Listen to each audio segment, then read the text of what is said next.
Mayor Brandon Johnson's first budget easily passes Chicago City Council. Chicago, CBS. Mayor Brandon Johnson's first budget plan sailed to easy approval on Wednesday, despite concerns from some alderpersons that it earmarks only $150 million to fund assistance for migrants in 2024. Time equals 400 Ms. Greater than the City Council voted 41-8 to approve the mayor's $16.6 billion budget plan for 2024. The no votes came from Alds. Anthony Beale, 9th. Marty Quinn, 13th. Raymond Lopez, 15th. David Moore, 17th. Silvana Tabares, 23rd. Scott Waguespack, 32nd. Brendan Reilly, 42nd. And Jim Gardiner, 45th. Most of whom are among the council's more conservative members. Johnson has acknowledged the $150 million set aside in the budget to provide housing and other assistance to thousands of asylum seekers in Chicago is not enough to cover all of the city's expected costs in 2024, but has said his administration will continue to pressure the state and federal government to provide additional funding. That wasn't enough to appease the mayor's most vocal critics. Ald. Anthony Beale, 9th, said, with the city currently spending approximately $40 million a month on migrants, the mayor's budget will cover less than 4 months of expenses. That gets you through 4 months. So what are we going to do come April, when we run out of money? What are we going to do? Hope and pray that the federal government gives us enough money? Hope and pray that the state gives us money? Beale said. Beale predicted the city council would have to approve a major tax hike next year to make up the difference, noting 2024 is an election year when state and federal lawmakers will be reluctant to increase funding for the migrant crisis. That's the reality that we're facing coming down through the near future when our money runs out, Beale said. We're not doing anything fiscally responsible to plug the hole going forward, and we're spending migrant money like a madman. Time equals 400 Ms. Greater than Ald. Jim Gardiner, 45th, who said he is the child of Irish immigrants, and one of 7 children who grew up in a one-income household, said his parents taught us to love everybody, but they also taught us to be fiscally responsible.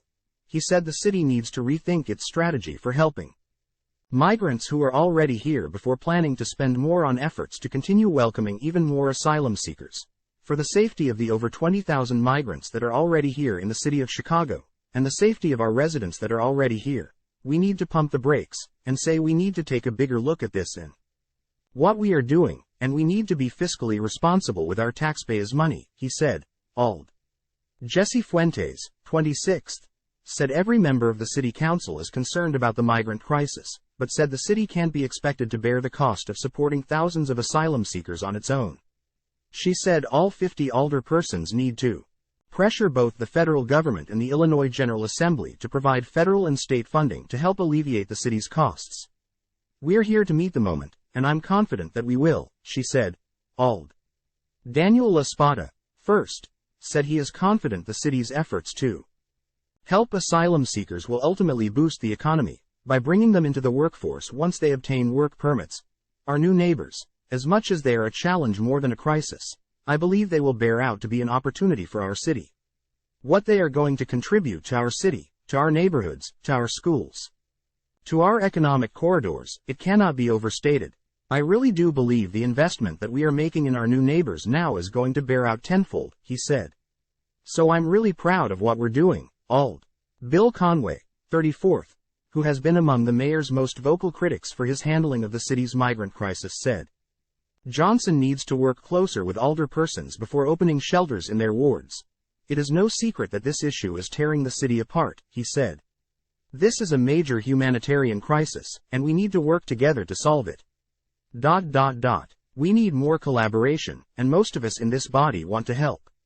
We all need to work together to solve this. Nonetheless, Conway said he was supporting the 2024 budget plan, praising the mayor for not raising property taxes, while still providing more funding for the Chicago Police Department, and reopening 2 city-run mental health clinics, despite alderpersons' concerns over funding for migrants. The mayor's budget plan won easy approval, in large part because he kept his campaign promise not to raise property taxes. Johnson was able to avoid a property tax hike or other tax increases by declaring a surplus of tax increment financing dollars totaling approximately $400 million, with $49.5 million of that going to the city's coffers, and the rest going to other government bodies, including the Chicago Public Schools. But Johnson's reliance on that TIF surplus, as other mayors have done to balance the budget, faces criticism from government watchdog groups and others, because it's a one-time revenue bump. Time equals 400 Ms. greater than as part of his effort to win support from the city council. Johnson also agreed to add funding to his budget plan to provide a fourth full-time staffer for all 50 alderpersons, rather than requiring them to pay for extra staff through their expense accounts. The mayor also provided $500,000 to fund a new subcommittee to study how Chicago can provide reparations to the city's descendants of enslaved African Americans, and another $5 million to create a new office of reentry to help people returning from jail or prison find jobs, housing, counseling, and other support. Ald. Walter Burnett, 27th, praised the mayor for creating the new office of reentry to help meet the needs of people who were formerly incarcerated, and hopefully keep them from ending up back in jail or prison. When you help those folks to sustain themselves and get themselves back on track, you help the whole society, Burnett said. Johnson's budget plan also will relaunch the Department of Environment eliminated by former Mayor Rahm Emanuel in 2011, create a new Department of Technology and Innovation by once again separating that office from the Department of Fleet and Facility Management, after they were merged under former Mayor Lori Lightfoot, and add $4.8 million for additional mental health services, including opening 2 of the 6 mental health clinics shuttered by Emanuel, though doing so in existing Chicago Department of Public Health facilities.